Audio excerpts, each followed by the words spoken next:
every elder you talk to, I sort of I always drop little hints about stuff about the Yowies and stuff and see what they say. And one of the guys, when was it, Thursday night, we had a meeting, and he was mentioning he used to work in the Pilliga in the sawmills. Oh, the Pilliga. And soon as he said that, I said, there's a bit of wild stuff up in the Pilliga, isn't it? He goes, Yowies, mate. Yowies everywhere. Yowies everywhere. I was like, what? And I just sort of played dumb to see what he'd say. Yeah. And he said, Johnny, every night we'd sit outside and have dinner and smoke and that because we stayed up there. And every night we'd watch the eyes in the bush. He said they weren't possums. He said they were big eyes you could see just from our lanterns and that sitting on the edge of the veranda.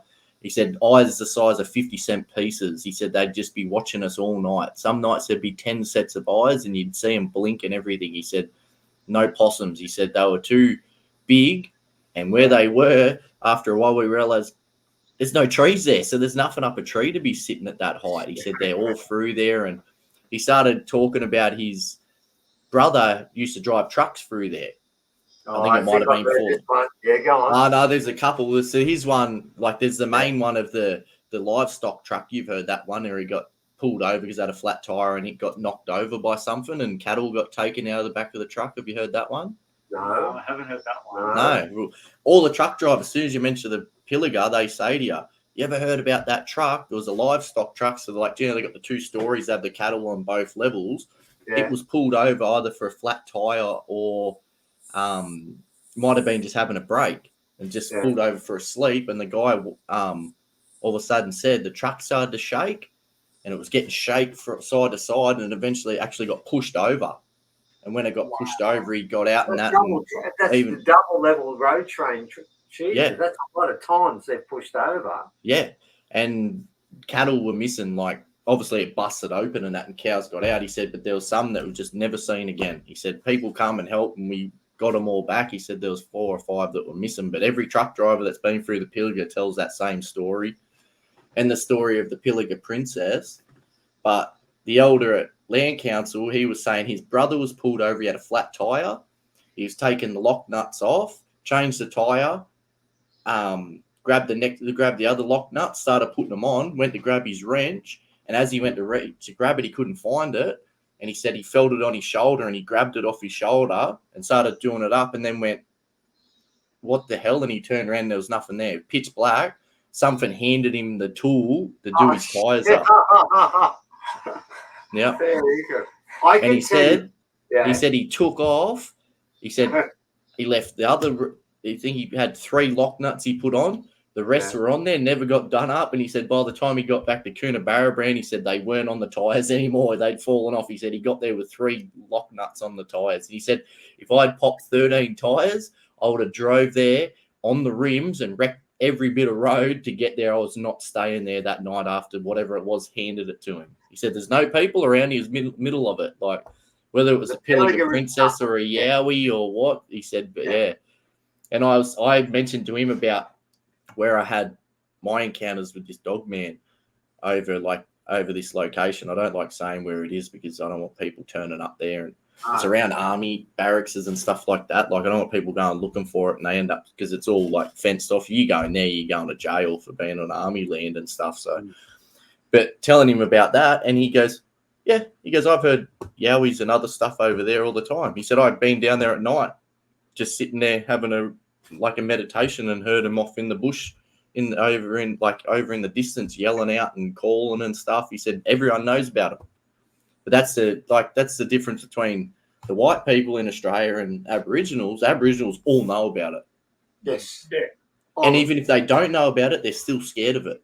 You see it. They know about it. If they don't know about it through first and secondary contact, they've heard so many stories when they were young about these things that they're at the stage where they don't need anyone to convince them because it's just part of their belief system. And as you said before, elders, all the elders we've met without exception, and there's never been one that's ever said, "Oh no, that's just something made up." And they're very they're very strong about it too.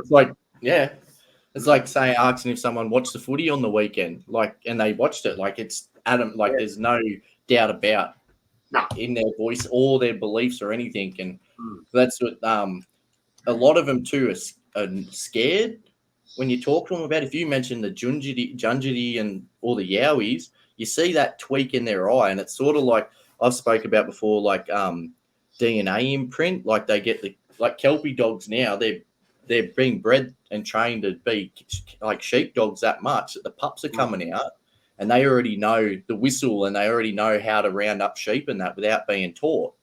It's like now it's starting to be imprinted into their DNA, and that's what I think it's like with the Aboriginals. For so many thousands of years, they've been around Yowies and encountered Yowies that even without them seeing one, they know about them. And it becomes it always makes me think about what you guys have spoke about with the treaty and stuff like that with the Aboriginals and the Yowies. And it's like they, without them even knowing or seeing a Yowie, they know that they messed up and broke that treaty, and the Yowies aren't happy with them. And you can just, every time you see someone, you say it to them, you can see it in their eyes, and you're like, wow, like, they know. They, even if they haven't seen it, they know somehow deep down inside they know they messed up. And yeah, and it's good, and that's how everyone should be, because it's, yeah, there is bad stuff out there. Like there's always good and bad in everyone and everything, but people deserve to know about these creatures, and that's why I love what you guys do, and you're trying to spread everything that you know, all the information you know around the world, and that's why I wanted to get you guys on and have a chat here about how you started this journey that you are on, how you got into it, and what you are trying to achieve. Well, it's a funny one, mate, because honestly, none of what we've done was done by design. Yeah. Well, not a conscious design. No, not conscious design. We started writing about religion and Gnosticism. Yeah. Okay. The fact that Gnosticism links very strongly with the dreaming. Okay. Yep. And we wrote, we looked at Big Bill Neji and his quotes in Kakadu Man, and we compared to the Gospel of Thomas, and we found that what we read in the two was almost identical. And we put up a lot of comparisons where, you know, Thomas said this and Bill said this and picked the difference, and there isn't. So that's how it started. It was only because someone said, all the stuff you've written has been done before except the link between the dreaming and Gnosticism. So we started doing that. And from that, it grew. And it's sort of like it's been, we're given ceremony by different elders and allowed to do more. And all the way along, it's always been the same. I can tell you, when I was given ceremony the very first time down with Kano, proper ceremony, it was a week and a half before it was given. At the end of the ceremony, which went for a long time, Peter came up to me, and he's actually like, Kano looks after some aspects and Peter looks after more of the esoteric aspects. Yeah. And he came up to me and he said to me, he said, we know you came down here because we told you about the fact that we circled the world, sailed around the world in a figure eight. And of course, that's why I went down there, right? And then he said to me, but you realize there are other ways we could travel. And I know what he was talking about. He's talking about, you know, going by spaceships with UFOs and stuff like that, because he made that clear. And I said to him at the time, we're never going to do that, didn't I? Yeah. So, no, we're not touching that. We'll leave that for Eric Von Daniken. He can hammer. We're not going near the alien story with original people. And of course, you go around the countryside and they all talk about the Seven Sisters from the Pleiades. It wasn't long before that got thrown out the window. We had no choice. Now, when it comes to the Yowies, I remember we were asked many times. Now, we never doubted they existed because we spoke to elders all the time. They said that. But we said we wouldn't do it. We said we wouldn't do it. Otherwise, I gave them an example of a guy called Rex Gilroy. Right? Yep. And he was called in by 2GB to do a show. Yep. And he said, well, yeah, I'd like to do a show about what I'm doing. He said, but last time he went on there, he got ridiculed about what? Yowies. And they called him the Yowie man. And they laughed about it. He said, yeah, come on, but don't do that. And not that he's saying he doesn't believe it. He just didn't want to go through that shit. Well, within 2 minutes, guess what they were calling him? It was back to the Yowie man. They're all laughing at him all the time. Yeah. And we said we wouldn't do it. We refused to do it for that reason, because it basically what it did was it detracted from the other things we had. And as you know, we rely on science. But I'll tell you a story. Obviously, most of the people that listen may not know about it, but I'll tell you how we got involved in Yowies, so that we were forced into it. Yep. Literally forced into it. Now, what happened was when we first moved to this place, it runs on to the largest stand of subtropical rainforest that was left. Now, up where we are. Yeah, there used to be something with a big scrub, and it was huge. It was huge. The biggest subtropical rainforest in the world. Yep. And as you probably know, when the white fellas come here, all they wanted to do was cut down the trees. So we're here, and it was about 25 years ago. Would be about that, wouldn't it? Yeah, it was in the I think it was in the late 90s. Late 90s, yeah. Oh, so you've been there for a while, yeah. Oh, yeah, we have. We know this place well, and we know the noises in this place really well. Yeah. Oh, look, and there's noises at night. There's like flying foxes fighting over fruit. There's koalas that have moved in. And as we know, koalas don't sound that pleasant, do they? We know all the different noises. Yeah. So what but there's a big difference between them noises, isn't there? This is what happened. So what happened was the first time round, we heard this screaming coming out of the bush about where we're sitting, 10 meters away from where we're sitting right now. And the rainforest bush is about 8 meters over there, and it's consistent. And it was right at the edge. Now, it wasn't a small scream, and I've written this more than once. It was like someone was carrying a portable Marshall amp, turned it on 10, and sat next to the microphone and screamed into it. It was so loud. And there was myself, my wife, Evan, and my other son. We stood there for 10 minutes and listened to it. Now, what was weird about it was there was this sense of overriding fear every time it screamed, but you didn't run away. No. You know, normally when you get something like that and the hairs on the back of your hand, you back off. You just stood there and listened to it. So it was bizarre. Anyway, this went on for 10 minutes, and we could hear it walking around between the screams.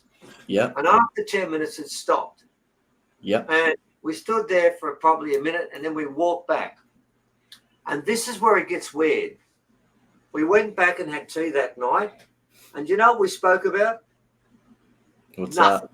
Never said a word, never raised it, never spoke about it for 20 years, 22 years. Never said another word about it. It's like we heard it, and our memories were collectively just cleaned up. And we sat there. Now, that happened for, 20 odd years ago, then about a year ago. Maybe two. Yeah. Maybe two at the most. Right. About a year ago, what had happened was I brought the rocks out to do ceremony because the place that we were going to put it in, 2 times the government stepped in and stole the land off the people who were going to put the rocks there. And the rocks were upset about that, and they wanted to do ceremony, and they asked me to put them out and we do ceremony. So we put them out and we did ceremony, and guess what happened? The same time we put the rocks out, they came, and they came all time. And what happened was I'm watching TV at night, and I'm watching the football, and it's about near the end of the match, about 10:30, and I'm hearing in the audience someone screaming their head off. Oh, my God, what's going on in this football match? And I'm thinking, I've never heard a noise like this before. Someone would be saying, "What are you doing, mate?" Because it was really loud. Yeah. And then after a while, they kept going, and I thought, hang on, this is not on the TV. I turned it off. And it was exactly the same noise. When I heard it, I thought, oh, my God, I remember this from before, because it's in my memory. It's been hidden. Yeah. And I heard exactly the same thing. I went outside, and it was loud, really loud. And I thought, oh, I don't know about this. And I went back inside for a while. And I went out twice, and finally it went away.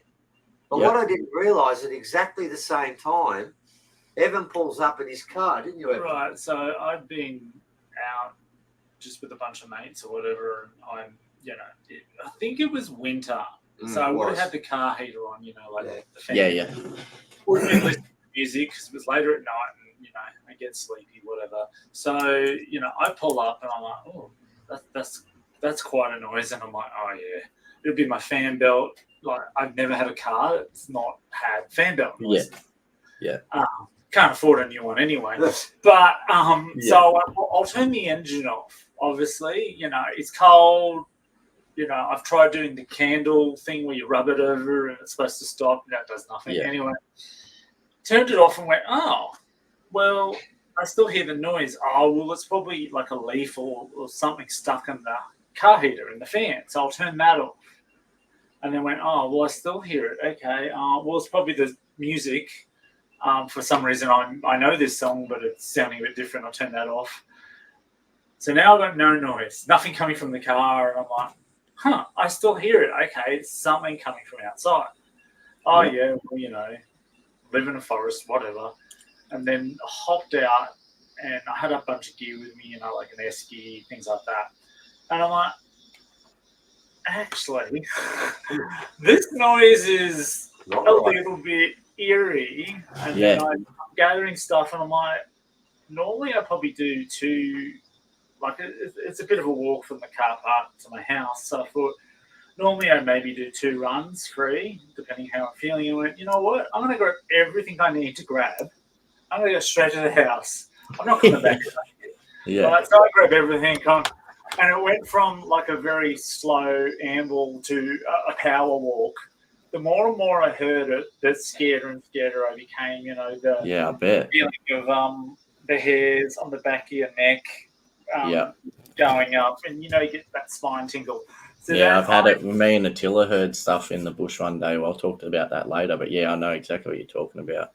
Yeah, so I got inside, but I had been talking to a friend over in WA. Oh, Sarah, this is the interesting part. Before, and what happens is when you come into our housing estate, there's like a valley, and it always cuts out. Like you rarely ever get, and then sometimes I don't have enough time to say, look, it's going to cut out, and then I get kind of paranoid that whoever I'm talking to thinks I've just hung up on them and annoyed with them. So I felt, well, I better, jumped on my gear, better phone it back, tell her what's happened, dial it back on, just for the same microphone we're using, like, just, the studio mic. And immediately, as she connected, she's gone, what is that noise outside? And I'm like, I don't know. She's like, I don't like it. And I went, yeah, I don't really like it either. And then she's like, have you shut the doors and things like that? And I went, actually, I haven't. I just thought I should phone you back first to say I didn't hang up on you. And she said, I shut the doors. And I think you're right. I think I should shut the doors. And so I shut all the doors. And then it continued. We then had this weird, disorientated discussion. I went for about 40 minutes. And you can't remember a word you said? No, it just, I know that it went nowhere. And it was like we were delirious almost. Yeah. And then the next morning, I kind of sent her a text going, I don't feel so good. And she's like, I don't feel so good either. I'm like, what are your symptoms? Exactly the same, like sore ears, sore throat, head feeling foggier than usual. My head's always foggy, but worse, just kind of out of sorts. It's like about to come down with something. Yeah, I know. I've then since found out that is called infrasound sickness, which the cryptids like the Yowies can create. There are certain animals that can do it, like tigers and lions. Elephants do it as well. Yes, elephants. Yeah, they do. And apparently they had an orchestra actually tune all their instruments into that frequency, and just as an experiment to see what would happen to the audience. And the audience all ended up nauseous, throwing up in the bathroom, scared, left, paranoid, all of those emotions. So what we then did was we did some research, and we found a story that totally unrelated.